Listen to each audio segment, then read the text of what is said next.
Never po ako nagdrama dito. Never niyo ako nakita nagdrama.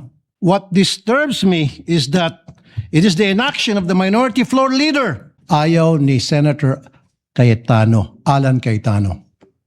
I don't know anong dahilan niya, bakit niya hino-hostage.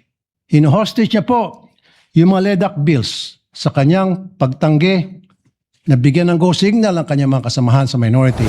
Aking pong taus-pusong pasasalamat sa ating Honorable Minority Leader, Senator Alan Peter Cayetano. Salamat po. Thank you for the reminder, Minority Leader, Senator Alan. Again, thank you very much, Minority Leader, Senator Alan Peter Cayetano. Sir. The Secretary is directed to read the title of the measure.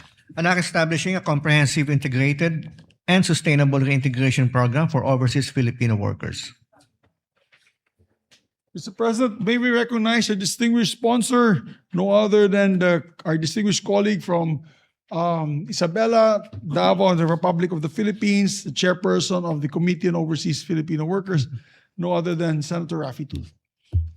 We recognize Senator Raffy Tulfo for his sponsorship speech. Good afternoon, Mr. President. Excuse me. My esteemed colleagues, I have the honor to sponsor today proposed Senate Bill number 2423 under Committee Report number 80, entitled An Act Establishing Comprehensive, Integrated, and Sustainable Reintegration Program for Overseas Filipino Workers, or the Balikbayan Act. Para sa ating mga OFWs na nagpursige at nagsakripisyo sa ibang bansa at tiniis ang matagal na panahong mawalay sa kanilang pamilya, ang kanilang pagbabalik sa bayan ay hindi dapat maging tuldok sa kanilang sinimulang pangarap. Sa halip, ang kanilang pagbabalik ay dapat maging hudyat upang mas lalo pang mapalago ang kanilang kabuhayan. Republic Act number 11641, or the DMW Act, mandates the government to develop and implement a full cycle and comprehensive national reintegration program for both documented and undocumented OFWs, which shall be embedded in all stages for their employment, while the Department of Migrant Workers, OWA, and other concerned agencies have initiated steps to fulfilling this mandate through existing reintegration programs. Our current reintegration system remains fractured, and there are still gaps that needs to be filled. Today, our National Reintegration Network, or NRN, merely act like an emergency room rather than a recovery center. Marami pa rin nagbabalik na OFWs ang naubos ang savings dahil sa maling investments at mapanlinlang na business deals. May mga OFWs na kahit mataas na ang naging posisyon at nagtamo ng special skills sa ibang bansa, pagdating dito ay either jobless or underemployed dahil sa maling job matching. Yung iba naman, umuwi dito na may psychological trauma dahil sa masamang karanasan sa abroad, kaya hindi na makapagtrabaho. Mr. President and dear colleagues, the bagong Balikbayan Act will fix these loopholes. Sa pamamagitan ng batas na ito, sisiguraduhin natin na ang gobyerno ay tutulungan ang ating mga bagong bayani hindi lamang sa kanilang pag-alis sa bansa at habang sila ay nasa abroad.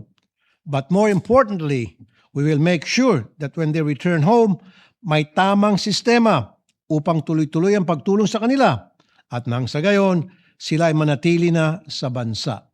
Let's say the 40,000 na kasambahay na wala kang sariling kwarto dahil mahal ang space sa Hong Kong, na Sunday ka lang pwede lumabas at pagkatapos lahat pinagagawa sa iyo, laba, linis, alaga ng bata. For just a little bit more educational attainment, you can make 80,000 or 100,000 in sales also in Hong Kong or in Singapore, no? So my point, Mr. President, is that in supporting this bill, may I also urge my two colleagues, the two Senator Raffy and Senator Erwin, by next year, up for mandatory review yung batas ng DMW. Kasi when it was passed end of 2021, na pirmahan ko, hindi ako nagkakamali, start ng 2022.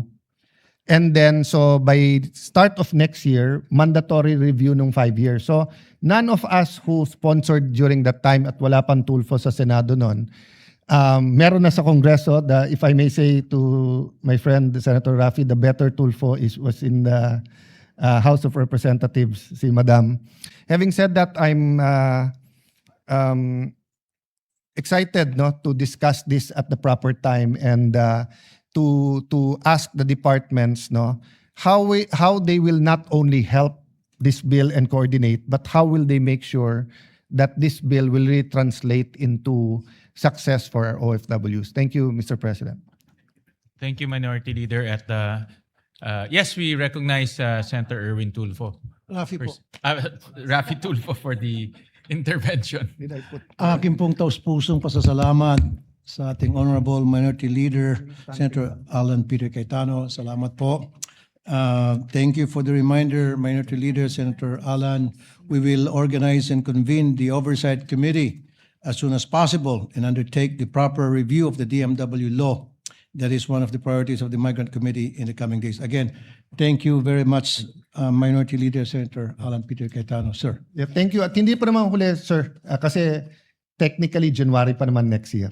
But it's just an opportunity because yung bill mo maganda. Thank you then, Mr. President. I also agree with our Minority Leader na in being our former Department of Foreign Affairs Secretary, ang pinakamahalaga o isa sa pinakamahalaga nating foreign policy ay ang ating mga OFWs. Saan tayo pumunta ngayon, may OFWs eh.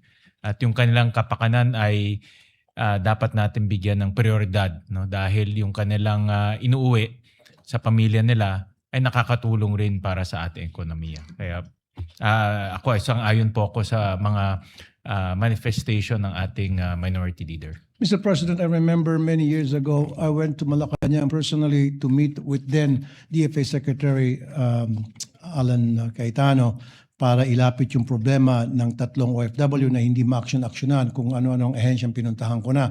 At nung pumunta ako kay Secretary Cayetano at that time sa Malacanang, kasi DOF Secretary siya, agad-agad in less than a week or so na-solve yung problema. Of course, with the help of Senator Bongo as well at that time. Thank you. Thank you. Thank you. Maraming salamat po. Yes, Senator Bongo is also recognized to co-sponsor the measure.